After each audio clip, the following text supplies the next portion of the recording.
Católica Radio, www.catolicaradio.net.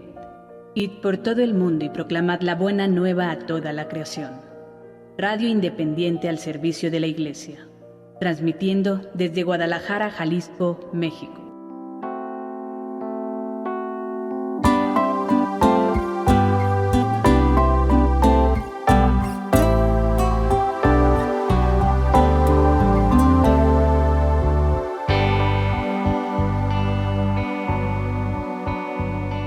De San Marcos.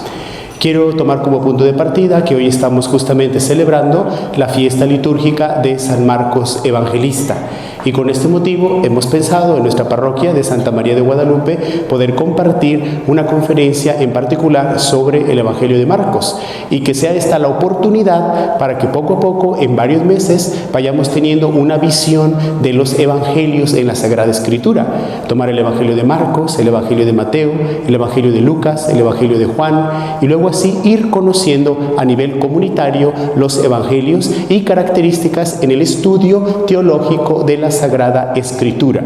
Y de allí también, como les decía yo, impulsar el amor al estudio de la Sagrada Escritura, impulsar el amor al conocimiento de la palabra de Dios y sobre todo a la oración y a la vivencia de la palabra.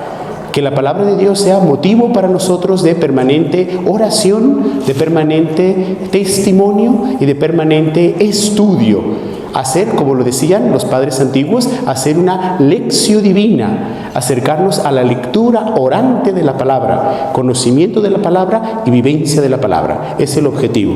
Y desde allí también promover la escuela bíblica de nuestra parroquia.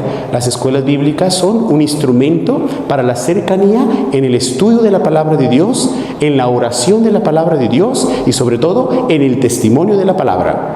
Entonces vamos pues a dar pie hoy, en este día, fiesta litúrgica de San Marcos, a nuestra conferencia del evangelista San Marcos.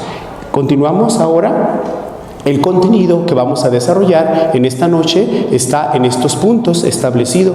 La pantalla un poquito está, si nos ayuda alguien, Agustín, gracias. El contenido está, el Evangelio según San Marcos, tenemos nuestro tema, sería ponerla un poquito hacia la izquierda o hacer más... No es mejor así que quede largo, o así esta moverlo para allá.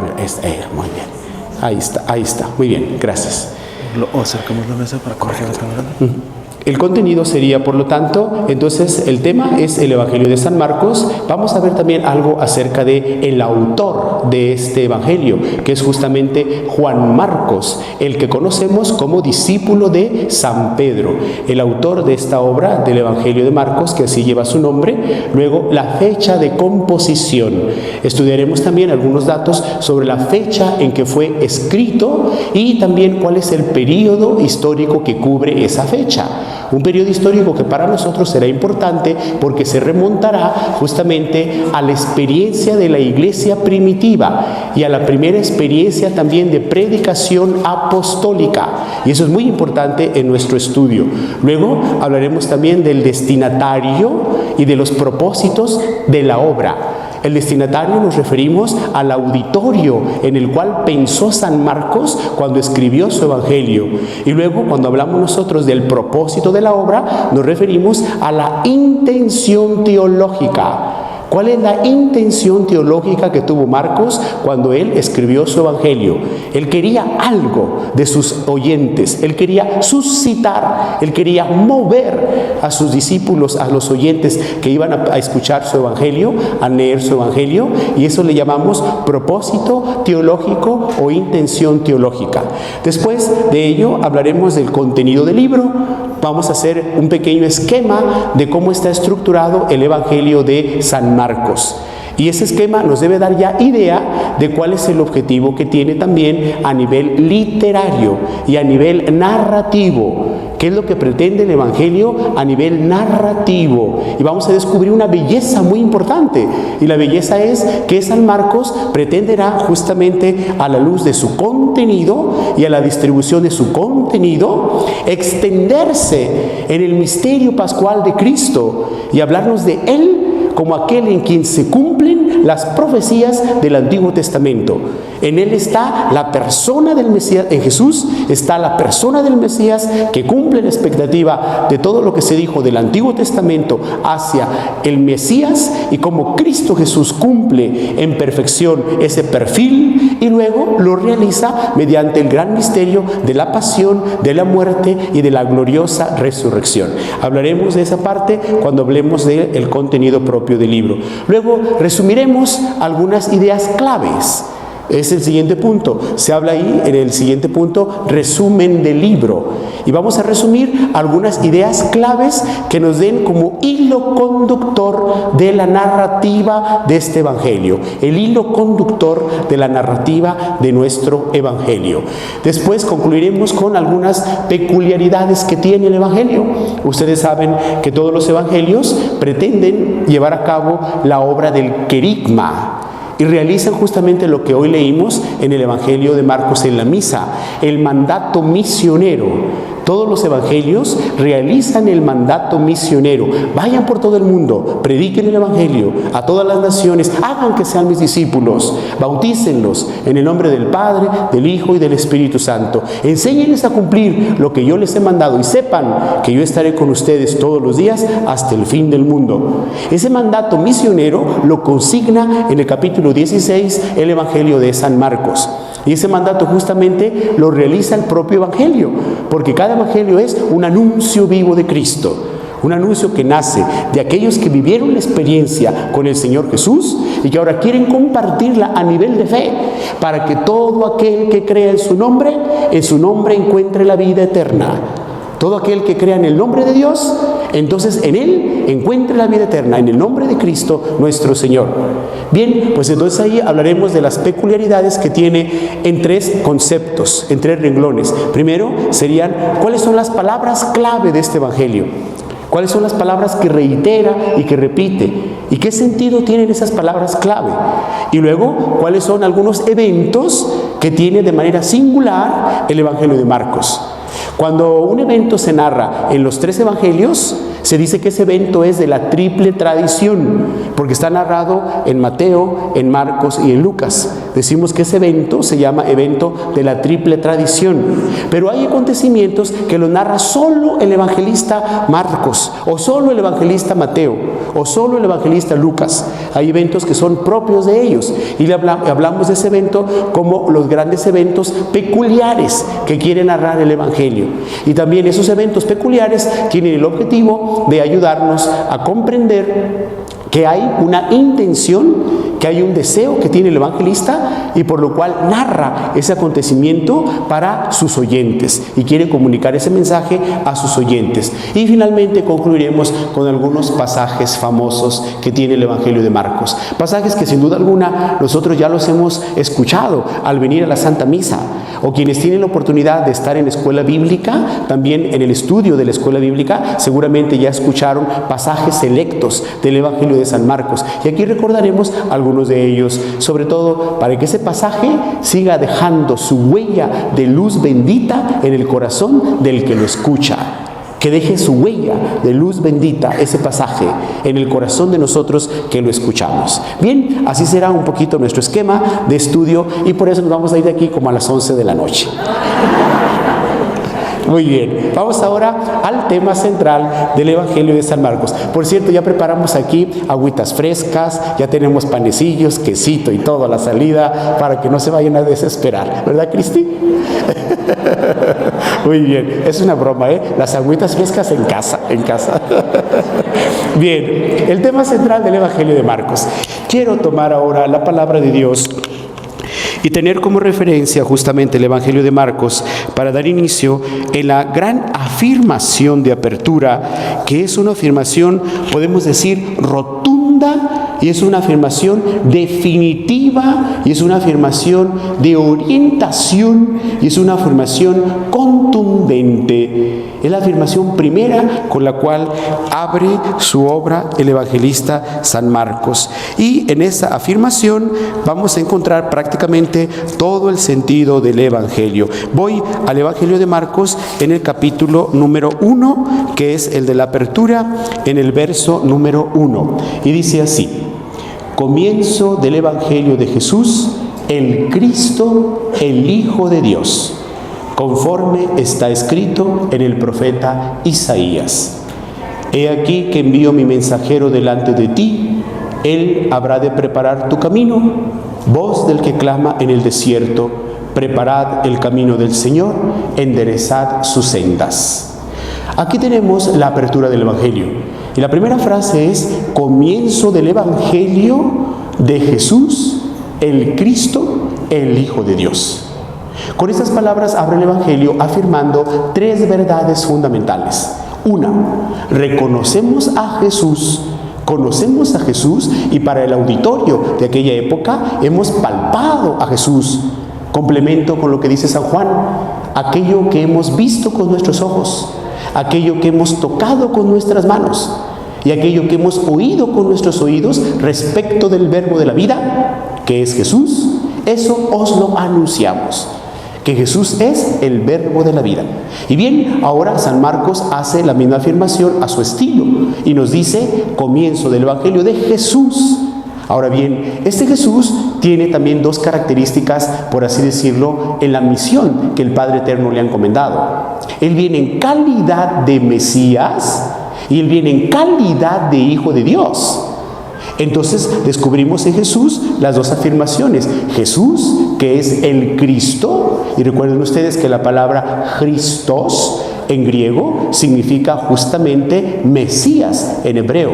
El Mesías del hebreo es el Christos del griego y es el Cristo del latín y del español. Él es nuestro Cristo, nuestro Mesías, Él es el Señor. Y luego la siguiente afirmación también única, digámoslo así, para referirnos al Evangelio del Señor en general, es descubrir que Jesús es el Hijo de Dios, reconocerlo en la misma condición divina del Padre, en la misma condición divina del Espíritu Santo, y reconocer en Él al único Hijo, lleno de gloria, lleno de gracia y lleno de verdad, digno de todo honor, digno de toda alabanza, que es nuestro Señor Jesucristo, porque Él es el Hijo de Dios. Y esa afirmación es la afirmación primera. Ahora, hemos consignado aquí, dice en el tema central, se narran los hechos de Jesucristo, destacándolo a Él como el siervo de Dios. Y aquí hay otra consideración también.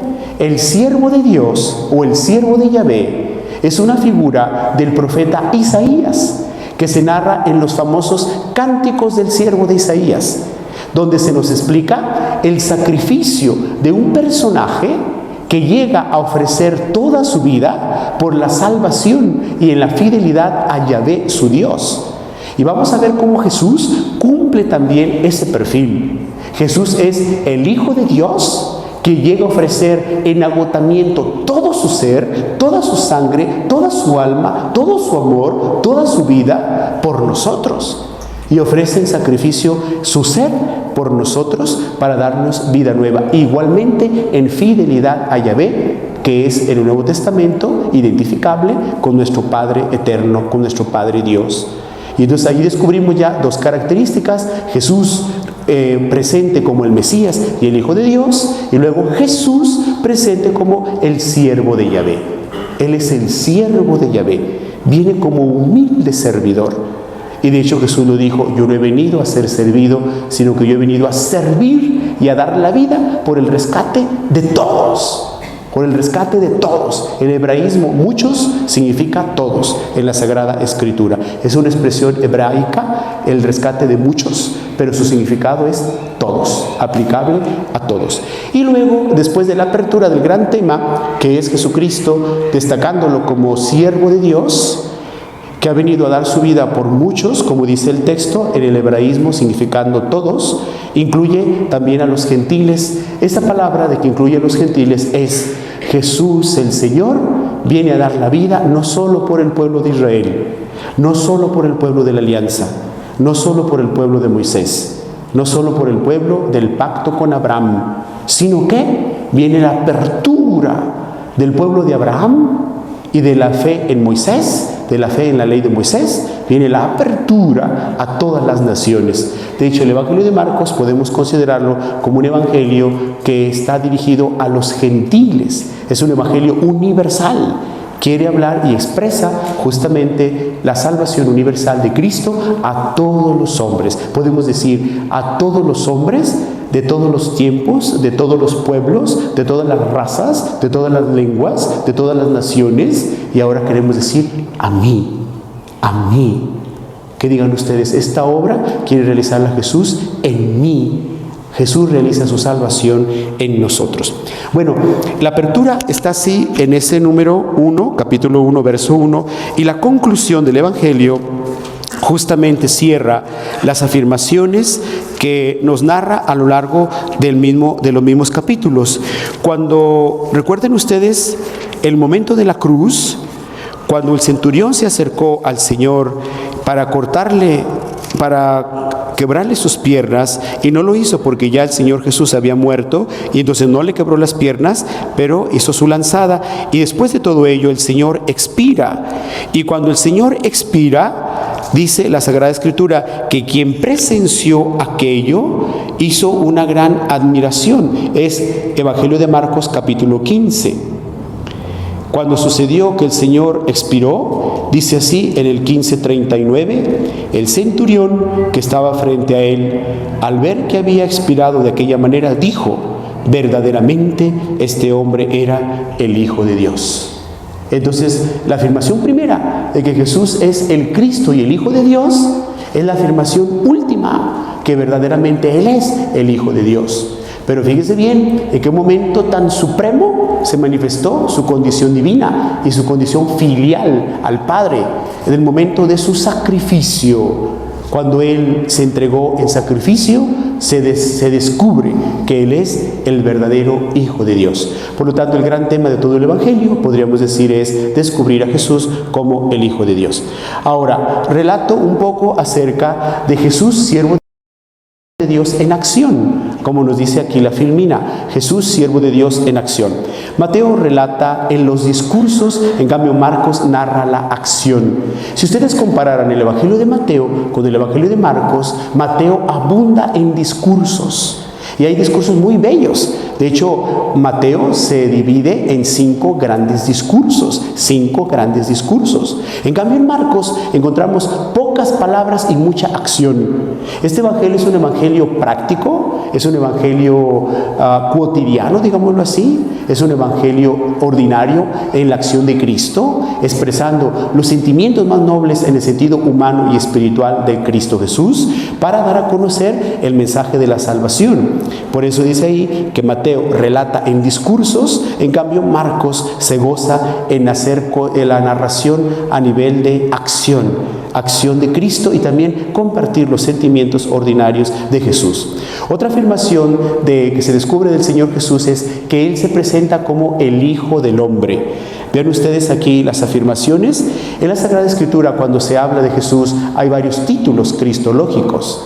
Y uno de los títulos cristológicos es el Hijo del Hombre. ¿Por qué Marcos quiere enfatizar a Jesús como el Hijo del Hombre?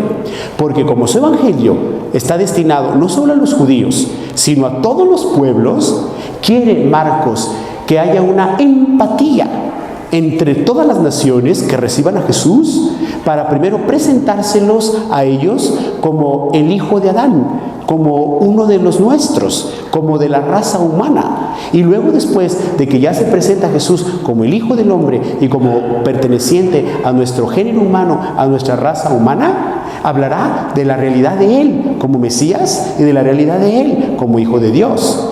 Y entonces parte de una teología ascendente. Primero nos da a conocer la realidad humana de Cristo, por eso se le llama el Hijo del Hombre, pero para luego poco a poquito irnos subiendo en la expectativa y en la realidad del Señor Jesús, para afirmar de Él que Él es el Hijo de Dios, para afirmar de Él que Él es el Mesías, y finalmente para afirmar de Él que Él es Dios verdadero. Por lo tanto, Jesús es Hijo del Hombre e Hijo de Dios. Y de hecho, esa es la afirmación central, que Jesús es el Hijo de Dios. Recuerden que así lo habíamos dicho en el capítulo 1, verso 1. Luego también se narra a Jesús, como lo hemos dicho, en la siguiente característica, como siervo de Dios que ha venido a servir. En este capítulo 10, verso 45, cuando se habla de Jesús que ha venido a servir, se está preparando ya el momento del sacrificio de Cristo. Que Jesús ha venido a servir es una de las constantes que nos narra el Evangelio. Dice a propósito de la petición que habían hecho los hijos de Zebedeo: Señor, queremos que nos concedas algo que te vamos a pedir. ¿Qué cosa queréis pedir? Queremos que nos concedas sentarnos a la derecha y a la izquierda cuando estés en tu reino. Dijo el Señor: ¿podrán participar conmigo del mismo sacrificio del cual yo voy a participar? Y entonces respondieron ellos: sí podemos. Y Jesús replicó: ciertamente participarán del cáliz que yo beberé, pero sentarse a mi derecha o a mi izquierda no me toca a mí concederlo, sino es para quien mi Padre lo tiene reservado. Y en ese mismo renglón, de ellos que buscaban el honor y de ellos que buscaban el trono, entre paréntesis, ahora el Señor Jesús pone el ejemplo del servicio. El Hijo del Hombre no ha venido a ser servido, sino a servir y a dar su vida por rescate por muchos. Y en eso comenzará el capítulo 11, la subida de Jesús a Jerusalén, donde le esperará el misterio de la pasión. Por lo tanto, nuestro Señor Jesús, en el Evangelio de Marcos, es el siervo que viene a servir. Y luego también otra característica es que nos muestra Jesús en ese mismo renglón de que Él es el Hijo del Hombre, que hemos señalado ya en nuestra filmina. Viene otra característica: se expresan las emociones de Cristo. Hay dos evangelios en donde se manifiestan las conmociones del Señor, los sentimientos del Señor, su entraña, en el sentido más noble de la palabra, su entraña de misericordia, su entraña de bondad, su compasión, su nobleza, su generosidad, su perdón, sus lágrimas, sus sentimientos. Y lo narra muy bien el Evangelio de Marcos. Marcos gusta de narrar los sentimientos del Señor. Y veremos aquí en el Evangelio de Marcos a un Jesús muy humano y un Jesús que nos hace sentir cercanos a Él, porque aquí Él también llora, porque aquí Él también se preocupa, porque aquí Él también tiene sentimientos y los exterioriza, porque aquí Él también tiene compasión, porque aquí Él también, incluso, recuerden el Evangelio de Juan, que el Señor montó en celo de Dios y expulsó a los vendedores. ¡Vámonos!, les dijo, ¡vámonos para allá! Y no se crean, así más o menos. Después dijo: quítense de aquí, por favor, quítense de aquí, por favor, quítense de aquí, por favor. Agarró el látigo y ¡vámonos! Quítese de aquí, por favor, quítese de aquí, por favor, quítese de aquí, por favor. Agarró el látigo y ¡vámonos!, ¿verdad? Bueno, pues nos hace sentir a un Jesús muy cercano a nosotros, porque expresa los sentimientos y quiere que nosotros también en Él nos sintamos apoyados en nuestra vida, que también nosotros en Cristo nos sintamos apoyados en nuestra vida. Y la siguiente característica también en cuanto a las generalidades es que explica cuestiones judías y utiliza muchas palabras latinas. De hecho, es curioso, el Evangelio está escrito en griego y luego explica las palabras latinas para los que no conocen griego, no conocen latín y que a los cuales se va a difundir el Evangelio también. Y además, como va más allá del campo judío o del terreno judío, por eso explica las tradiciones judías, para que quien lo vaya a leer, que no conozca el contexto judío, esté ya en conocimiento de esas tradiciones. Por eso Marcos explica las cuestiones judías y utiliza también palabras latinas. Bien, en cuanto al autor, fecha y el periodo histórico que cubre el Evangelio, sería la siguiente consideración. Bueno, el autor no está declarado en el mismo Evangelio.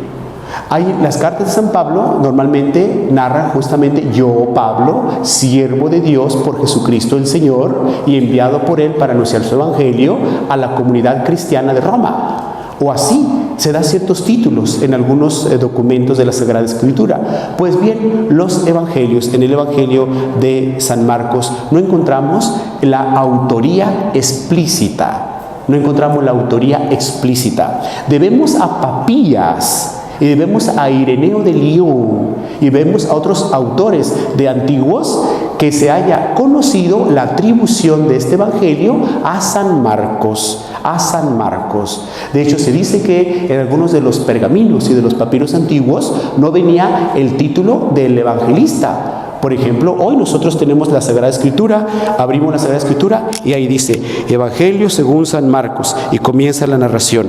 Pero en la antigüedad hemos de reconocer que no era así. Teníamos solamente el texto y el título que atribuye la autoría era parte de la tradición.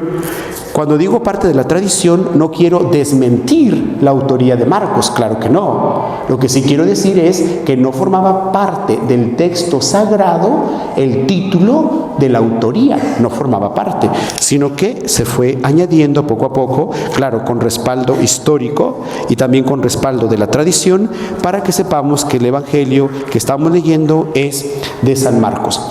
En la Sagrada Escritura tienen ustedes ahí Evangelio según San Marcos. Pero en ningún pergamino antiguo, original, encontraremos esa inscripción. No, sino que antiguamente el pergamino iniciaba diciendo así: comienzo del Evangelio de Jesús, el Cristo, el Hijo de Dios.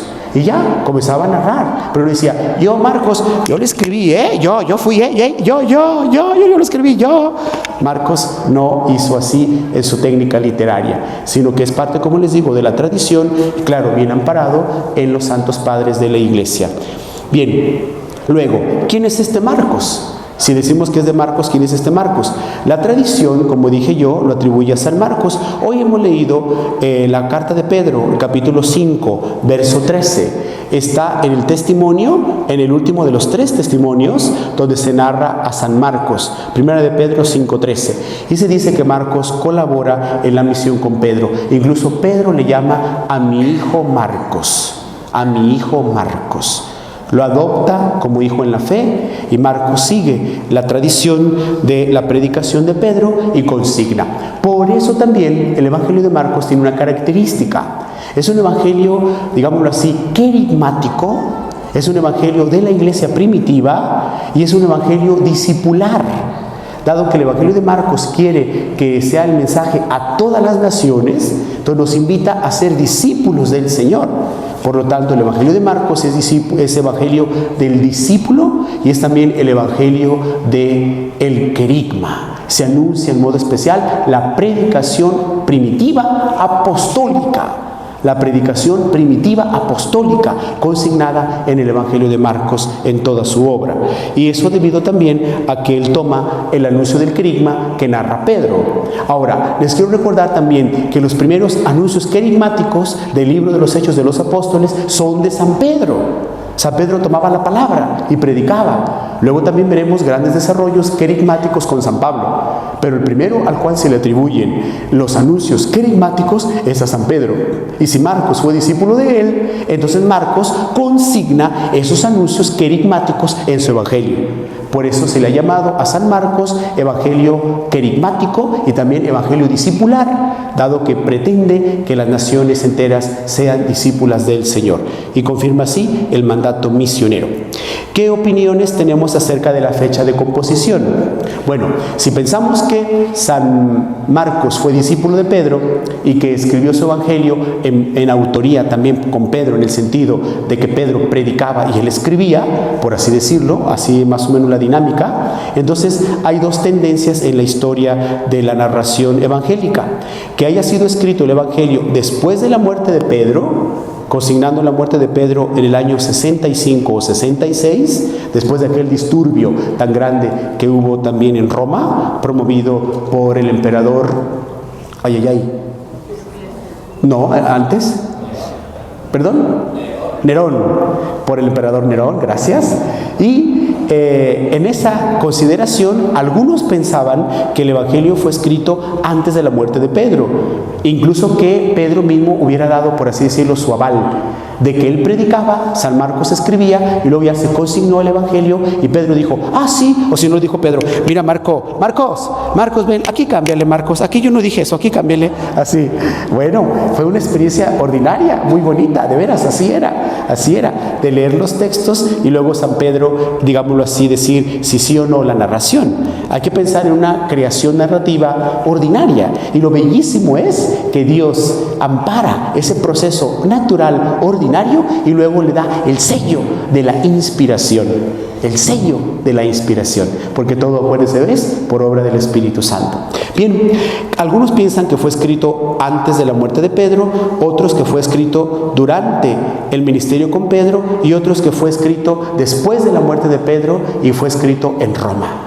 Entonces ahí tenemos sobre las fechas de opinión. En general se admite casi siempre que fue durante el ministerio de Pedro, entre el año 55 y el año 60. Ahora también aquí les digo que en la exégesis bíblica hay otro estudio bien fundamentado. Que hubiera un evangelio de Marcos antiguo escrito en arameo, y luego que ese evangelio de Marcos arameo fue traducido al griego, y después del griego ya se consignó en el texto que le llamamos texto canónico.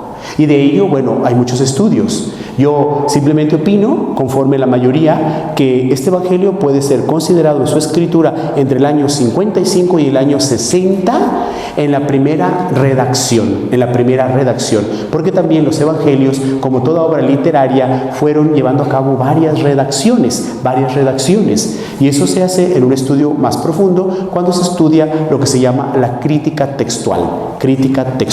Bien. ¿Qué es lo que narra en cuanto a la vida del Señor en su evangelio? Narra desde el ministerio público de Jesús hasta su muerte y resurrección. Es el periodo narrado. Pero aquí quiero también hacerles una consideración. Marcos, siendo así que narra todo el ministerio público de Jesús hasta su muerte y resurrección, dedica prácticamente la mitad de su obra, es decir, a partir del capítulo 8, dedica prácticamente la mitad de su obra al gran misterio de la pasión de Cristo. ¿Y por qué digo esto? Para que ustedes reconozcan qué tan importante era la pasión de Cristo en el pensamiento de Marcos, que él pone casi la mitad de todo su evangelio en referencia a ese gran misterio. Y para que nosotros también valoremos la pasión del Señor, la ponderemos la pasión del Señor, la meditemos la pasión del Señor. Pidamos don de imitación en la pasión del Señor. Igualmente, otra cosa, nos fortalezcamos en Cristo Jesús.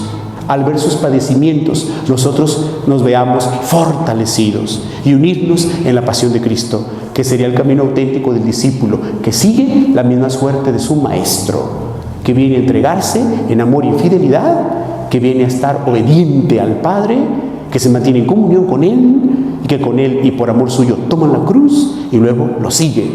Y lo sigue no para quedar en la muerte, sino para ser llamado juntamente con Cristo a la gloriosa resurrección. Amén. Es el sentido que tiene esta narración del Evangelio de Marcos. En cuanto a destinatario y propósito, voy a hablar en general acerca primero de los destinatarios. Hemos dicho los destinatarios son los gentiles. Cuando hablamos de los gentiles, hablamos del pueblo no judío. En latín, la palabra pueblo en general se decía gens gentis, y de allí viene gentile, y ahí viene gentil. Bueno, pues entonces era una expresión justamente que se refería a los pueblos en general. Y también Marcos escribe a los pueblos en general para que todos reciban el anuncio de Cristo. Se le llamaba a esos pueblos gentiles, especialmente al ciudadano romano, porque han de saber que este evangelio se considera haya sido escrito pues a los pies de San Pedro, con la predicación de Pedro, y en Roma. Porque acuérdense que Pedro dejó el supremo testimonio de su martirio en Roma, y que Marcos también está allí en Roma. En la carta de Pedro, primera carta de Pedro, cuando se despide, también dice Pedro, los saluda la iglesia de Roma, pero perifrásticamente dice la palabra Babilonia, para referirse a la ciudad de Roma. Eso ya es una afirmación de estudio bien consignada, que la palabra Babilonia en ese contexto significa Roma. Por lo tanto, se escribe en Roma y Pedro lo escribe para ciudadanos romanos, para los gentiles en general. Y respecto de las palabras latinizadas, que les decía yo, utiliza muchas palabras en latín y también utiliza la explicación de las costumbres judías, es para confirmar esto. Tomo solamente un ejemplo de cada cosa para que podamos avanzar y que también así no se nos haga muy noche, porque nos espera la agüita fresca. Muy bien, entonces, ¿verdad que sí, Cristi? Muy bien. Bien, en cuanto usa palabras latinizadas, miren, en el capítulo 4, verso 21, dice el Evangelio de Marcos: ¿acaso se trae la luz para ponerla debajo de un modius? Utiliza la palabra latina modius, y modius es lo que se traduce por selemín. ¿Acaso se pone la luz para ponerla debajo de un modius en lugar de decir debajo de un selemín? No se tapa la luz con un selemín, y en hebreo no se tapa la luz con un almud en hebreo, y selemín en la forma griega, pero ahí utiliza el término latín modius, como viendo la influencia de que fue escrito en el ambiente latino de Roma. Ese es un ejemplo nada más para que lo vean. Y ahora, ¿cómo explica también tradiciones judías? Tomo el ejemplo, dice así en el capítulo 12, verso 42.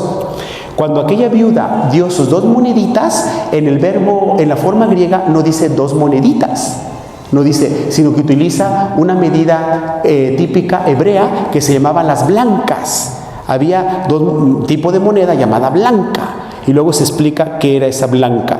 Vean ustedes donde dice, se toma la molestia de explicar las costumbres judías, que es el segundo cuadrito del medio blanco, y luego dice en el 12:42, explica que una viuda pobre echó 2 blancas, o sea, un cuadrante. ¿Cuánto echó? Pues quién sabe, 2 blancas, un cuadrante. ¿Cuánto echó? Bueno, el Evangelio dice 2 moneditas, para que no nos confundamos. Pero si esto fuera en España, dice, bueno, echó 2 euros. Y así, y ahora nosotros echó $2. Aquí, pues echan 2 pesitos. Pues acá nos va más mal. Acá nos va más mal. Todavía si fueran 2 euros, pues como quiera, ¿verdad? Muy bien. Es una broma para que se nos quite el sueño y luego tomemos el agua que nos trajo Cristi. Es una broma, Cristi, es una broma. Bien. Se toma la molestia de explicar las costumbres judías y dice, explica que una viuda pobre echó 2 blancas, o sea, un cuadrante, explicando así que 2 blancas equivale a un cuadrante, que es una medida romana latina. Entonces la explica para que su auditorio latino o su auditorio gentil pueda entender su mensaje. Pero todo esto centrado sobre todo en el objetivo de mostrar a Cristo como el verdadero Hijo de Dios. Bien, el propósito en general de la obra, y lo tiene señalado ahí abajo, Marcos tiene por objeto la evangelización del pueblo laico, es decir, de todo el pueblo romano, de los demás. Y ahí el término laico es entendido como pueblo. La evangelización de los laicos, dotado con la mentalidad práctica de un ciudadano romano, carente de un conocimiento teológico o de la enseñanza del Antiguo Testamento. Su destinatario no tenía conocimiento del Antiguo Testamento. Su destinatario no tenía conocimiento mucho religioso. Por eso este evangelio es un primer ejemplo de lo que se llama la inculturación. Marcos quiso bajar el contenido teológico del Antiguo Testamento y todo el mensaje de la Sagrada Escritura al conocimiento accesible al pueblo sencillo romano o al pueblo gentil en general, para poder que ellos también conocieran el mensaje de Jesús, el Hijo de Dios. Bien, ahora en el contenido general solamente explico las partes en las que se describen los capítulos, porque luego tengo algunas secciones ya específicas de la división del Evangelio. En general podemos decir, ahí disculpen, la letra se ve un poquito más chiquita. Del capítulo 1, verso 1 al 13, viene Juan el Bautista, el bautismo del Señor y las tentaciones de Jesús. Toda apertura previa al ministerio de Cristo se abre con el testimonio del Bautista. Ojo, no por la fuerza del Bautista en sí mismo, sino porque el testimonio del Bautista nos refiere al bautismo del Señor, donde viene la voz del cielo que atestigua con voz acreditada, con voz autorizada y con voz única, es decir, la voz del Padre del cielo, que por obra del Espíritu Santo al descender en Cristo lo ratifica a Él como su Hijo muy amado. Entonces ahí viene el gran testimonio de apertura, que es el testimonio de Juan el Bautista y el bautismo del Señor. Y luego todos los evangelios también narran, antes de que Jesús comience su ministerio público, el enfrentamiento que tuvo contra el mal en las tentaciones. Y ese es un esquema general que siguen los evangelistas: Juan el Bautista, el bautismo del Señor y las tentaciones. Después habrá el inicio de Jesús en Galilea, y prácticamente también así los evangelios narran el ministerio de Jesús en Galilea, y luego el ministerio de Jesús fuera de Galilea, y luego el ministerio de Jesús en Jerusalén. Y nomás les digo la estrategia de los evangelios, porque son así. Cuando hablamos de Galilea, hablamos de la Galilea de los gentiles. Antiguamente un judío, en aquella época, cuando hablaban de Galilea, decía: ah, sí, es algo así como los Estados Unidos, los United States. Ah, sí, la Galilea, allá había el comercio, allá había pues las culturas que se participaban más, allá había los centros turísticos, allá había los centros comerciales, el comercio, allí en Galilea. Y se consideraba Galilea de los gentiles. Pero ojo, Jesús siempre predicó en la Galilea de los gentiles. ¿Por qué? Porque su evangelio y su amor era para todos, no solo para el pueblo judío, para todos. Su evangelio y su amor para todos. Y es bonito sentirse uno incluido allí en ese evangelio, porque usted y yo somos judíos. Bueno, no hace que alguien por aquí venga así de alguna ascendencia judía, pero normalmente no. Entonces nos benefició eso, nos benefició de que pudimos recibir luego el evangelio de Jesús. Y ahora tenemos padrecitos de la colonia Morelos, o sea yo, ya ven, por el evangelio que llegó para todos, ya ven. Entonces ahí está. Luego comenzamos con la oposición al ministerio de Cristo, que es otra característica que se da siempre en los evangelios. Se oponen a que Cristo predique, se oponen a que Cristo anuncie el amor del Padre, y se oponen a Él, negándole a Él su condición que sí le corresponde, la de ser hijo de Dios y ser salvador del mundo. Y habrá enfrentamientos crueles, Sobre todo en el Evangelio de Juan encontraremos eso, que hay enfrentamientos muy fuertes entre Jesús y los judíos, que se oponen al ministerio del Señor Jesús. Y hoy también el mundo se opone a Jesús y se opone a la iglesia de Jesús. Se oponen. Pero así ha sido la historia, y el Señor Jesús siempre triunfa.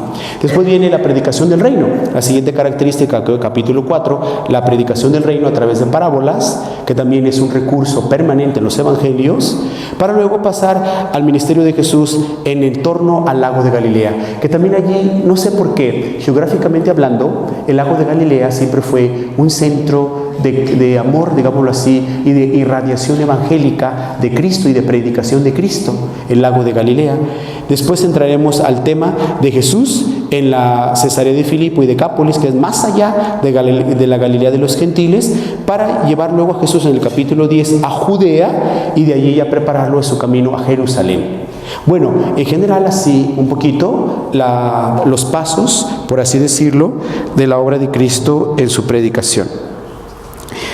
4 partes podemos decir de este evangelio en general, y así lo entendemos. Primero, la preparación al ministerio de Cristo. Primero, preparación al ministerio de Cristo a través de la predicación del Bautista, a través del bautismo del Señor y a través de las tentaciones en el desierto. Primero, la preparación al ministerio de Cristo, y luego ya la proclamación del reino. Sería la segunda parte. Se prepara todo y luego la proclamación del reino.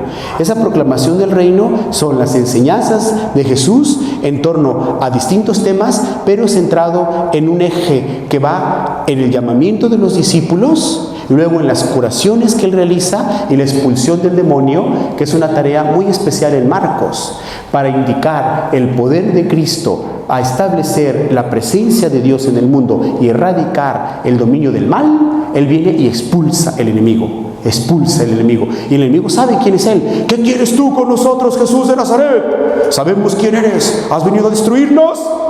Sí, he venido a destruirlos.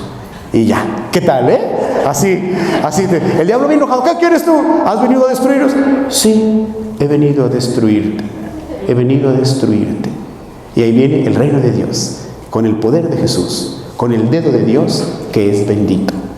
Se realiza pues este camino de la expulsión del mal, y luego ya las numerosas confirmaciones de que Jesús es el Hijo de Dios.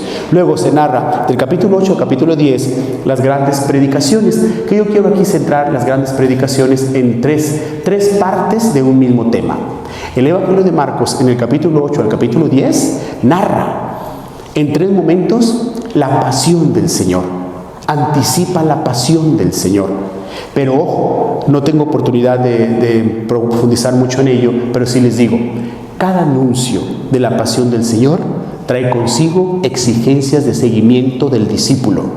Cuando Jesús dice que Él va a sufrir la pasión, entonces inmediatamente exige a los discípulos una fidelidad mediante la entrega, mediante el servicio, mediante la ofrenda, mediante la vida generosa, mediante el desprendimiento. Jesús siempre trae consigo, en el anuncio de la pasión, exigencias de seguimiento. Y luego ya lo que es propiamente el anuncio de la pasión, del capítulo 11 al capítulo 16, donde ya se incluye el tema de la resurrección y el mandato misionero. Estos son los temas en general del Evangelio.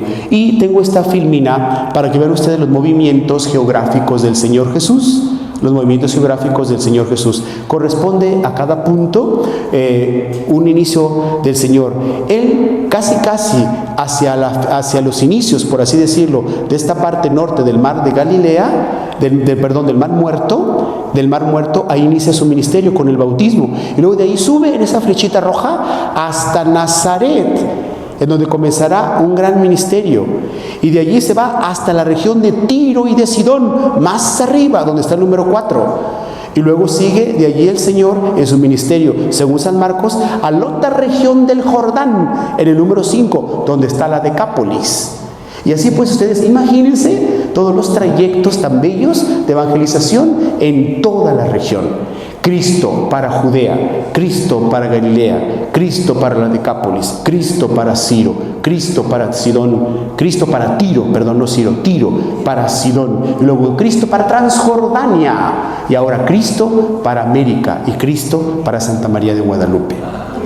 Llega el Señor con nosotros, claro, llega el Señor con nosotros. En la predicación llega el Señor. Y ahí está un itinerario geográfico del Evangelio de San Marcos.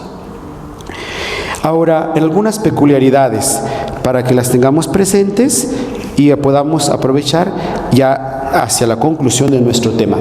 Bueno, una nota que sí quiero destacar es que este Evangelio, como había dicho, es Evangelio querigmático y es Evangelio del discipular. Pero juntamente con el tema del querigma y del discipulado tenemos que descubrir un gran tema, el tema misionero. De hecho, ir a anunciar es anunciar el querigma para que las naciones lleguen a ser discípulos de Cristo. Por lo tanto, misión, querigma y discipulado van de la mano. Misión, querigma y discipulado van de la mano. Y Marcos lo realiza muy bellamente. No me detengo mucho en esta temática, pero sí señalo que este es el evangelio misionero por excelencia y su énfasis es dar a conocer a Cristo. Y a propósito de ello, y en el contexto de la nueva evangelización, quiero recordarles que el anuncio de Cristo ha de ser ante todo con la propia vida. No digas nada, no prediques, no hables. No expreses quizá la fe con palabras, pero con tu testimonio de vida, que los demás sepan que tú eres discípulo de Cristo.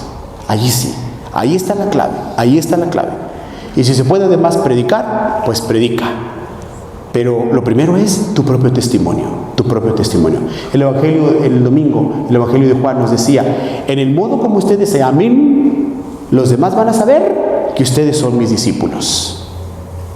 Pero en cambio, si no nos amamos, si hacemos puro pleito, puro grito, puro enojo, puro coraje, pura prepotencia, pura mala cara, pura ofensa, pura agresión, pura humillación, puro orgullo, pura vanidad, pura creencia, o si no, espíritus que son contrarios a la comunión, a la unidad y a la paz, es señal de que nosotros no somos de Cristo. Por eso la misión está en el propio testimonio. Y luego, la otra característica es la de ser un evangelio, la última consideración, en donde se manifiestan las emociones del Señor. Miren, Marcos narra la compasión de Cristo, la misericordia de Cristo, la conmoción de Cristo. En griego, compasión se dice splanxomai. Y la palabra splanxomai significa que te muevas profundamente tus entrañas, que aquello te haga sentir Lo digo, por ejemplo, cuando uno ve un accidente y se siente, ay, hasta me sentí bien mal del estómago. O también cuando uno una alegría muy grande, ay, me siento del estómago así como maripositas, así, o algo. Pero sentir de verdad, que se conmueva tu ser, tus entrañas. Y así expresa el Evangelio la conmoción de Jesús, capítulo 1, capítulo 6, capítulo 8. También, en un momento dado, la indignación. ¿Saben ante qué cosas se indignaba mucho Jesús? Ante la hipocresía. Yo creo que nada hace enojar. Diosito no se enoja porque Él es eterno y Él es impasible, pero hay antropomorfismos que atribuimos los sentimientos humanos a Dios y decimos que Dios se enoja, pero realmente el Señor no se enoja. Pero bueno, respetando ese antropomorfismo, si hay algo que le mueva a la indignación y al enojo al Señor, es ver un corazón hipócrita. Y dice el Salmo que Dios distingue al hipócrita desde kilómetros. Hagan de cuenta que nosotros vamos aquí apenas por Naciones Unidas y Juan Palomar y Arias. Vamos en el carro, vamos caminando. Y Dios desde aquí en el templo dice, ay, ahí viene un hipócrita. Ya lo voy viendo. Así, hagan de cuenta. Dios distingue a kilómetros. Yo por eso no vengo por esa calle. Yo vengo por acá por Víctor Hugo. Véngase por Víctor Hugo, no por Nacional. No, es una broma. Pero si algo no le gusta al Señor es la hipocresía. Y eso sí, de veras tenemos que tomarlo muy en serio, que nuestra práctica de fe sea auténtica y humilde. Siempre sentirnos pecadores, siempre sentirnos necesitados de su amor, siempre sentirnos, como dice también San Juan y San Pablo, menos que los demás. Nosotros lo hacemos a la inversa. Yo soy el que sabe qué, y yo soy el Juan Camané, y así pues no, el Señor quiere la humildad. Bien, pues es una cosa que dice el Evangelio, justamente cómo le indigna a Jesús las actitudes así. También ahí Jesús se muestra con angustia y con dolor en el Evangelio de Marcos. En todos los Evangelios, pero el Evangelio de Marcos expresa muy constantemente su angustia, su dolor.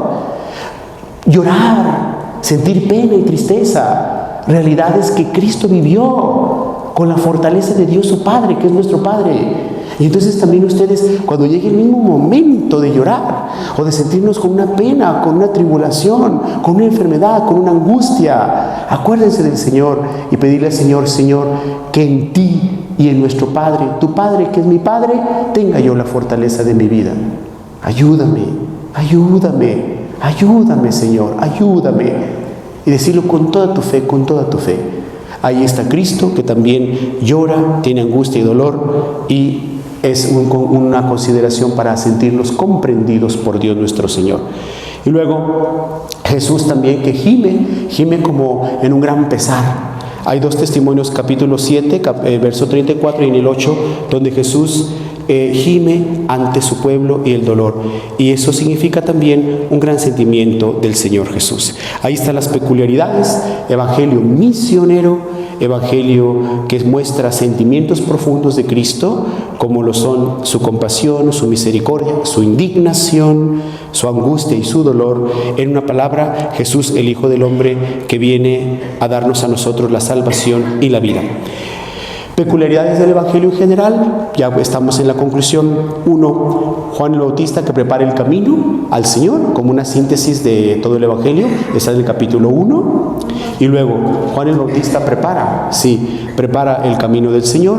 Luego el bautismo y las tentaciones en el desierto para preparar su ministerio público. Y después la elección de los 12 que le acompañarán en la predicación del reino. Y luego una evocación eucarística, el gran alimento que le dio a 5,000, para que ahí se viera el prodigio del nuevo maná, en el nuevo Israel, en el nuevo desierto, en la nueva alianza, en el nuevo Sinaí, en el nuevo pueblo de Dios por la Eucaristía, o sea, la Santa Iglesia Católica. Y ahí lo refiere Jesús. Luego el gran tema de la transfiguración como una preparación para fortalecer a los discípulos antes de que Él padezca. Entonces que vean la gloria de Cristo, para que cuando llegue la cruz no se asusten. Yo creo que es una dinámica muy bonita de Dios, dejarnos ver su gloria, dejarnos ver su luz, para cuando lleguen las lágrimas y las cruces, que no nos desesperemos, porque ya hemos visto la gloria de Dios. Acuérdense cuando vengan las lágrimas, acuérdense cuando vengan las tribulaciones, que ya Dios nos ha dado su luz. Y acuérdense de esa luz, y aférrense a esa luz para seguir adelante. Bien, de allí la entrada triunfal a Jerusalén, que preparará paradójicamente su muerte, luego la última cena consignando el testimonio de amor a los discípulos, finalmente ya el arresto del Señor Jesús, su juicio y muerte, para llevarnos al camino de la resurrección. Son los momentos centrales del Evangelio. Y en cuanto a las peculiaridades ya de pasajes escritos famosos, que es la última parte, los pasajes escritos del Señor, yo quiero proponerles dos. La advertencia sobre los tropiezos y el infierno, capítulo 9, viene en negritas, advertencia sobre los tropiezos y el infierno. Y hago una síntesis a la luz de la carta de San Pedro. Dice San Pedro que nosotros sepamos muy bien que hay que pasar por tribulaciones para poder entrar al reino de Dios. Y esas tribulaciones se refiere a que cuando uno quiere mantenerse fiel, llevar bien su camino, ejercer bien su vida, dar un testimonio auténtico, cuesta trabajo. Y por eso hay que saber que hay tribulaciones, porque ser uno fiel cuesta trabajo. Y es bonito que la fidelidad nos cueste, pero siempre vivirla. Y ahí viene, si lo referimos a Dios, se trataría de saber que hay una advertencia de que el enemigo te quiere poner tropiezos, que el enemigo quisiera obstaculizar tu camino o simplemente ponértela fácil. Miren, una estrategia del enemigo es, más que ponernos tropiezos, ponernos el otro camino fácil. Dicen, pues ¿para qué me esfuerzo? Pues por aquí. Porque si voy por el camino recto y hay tropiezos, pero luego él me pone un camino bien a gusto, que yo, mira qué a gusto aquí se camina sin fatiga ni nada, pues voy para allá. Pero cuando nosotros vemos el esfuerzo continuo y lo hacemos con gran dedicación y fortaleza en Dios, salimos adelante a pesar de los tropiezos. Y bueno, el Evangelio narra justamente esa parte, advertencia de los tropiezos y luego del peligro del infierno. Y luego la otra consideración. Un auténtico discípulo de Cristo que está constantemente a los pies de su Maestro, aprende de él actitudes, no aprende de él palabras, no aprende de él códigos, no aprende de él leyes, no aprende de él textos, no aprende de él frases, no aprende de él ideologías, no aprende de él pensamientos, aprende de él estilo, vida. Hay una palabra muy bonita, talante existencial, que hay un talante existencial en tu vida. Y ese talante marcado por el servicio. Vean aquí la segunda texto en negritas. Porque el Hijo del Hombre no vino a ser servido, sino a servir, y para dar su vida en rescate por muchos. Aquí está Jesús, el Cristo. Aquí está Jesús, el Hijo de Dios. Aquí está Jesús, el siervo de Yahvé, que vino a dar su vida como rescate por todos. Tan, tarán, tan, tan. Muy bien, gracias.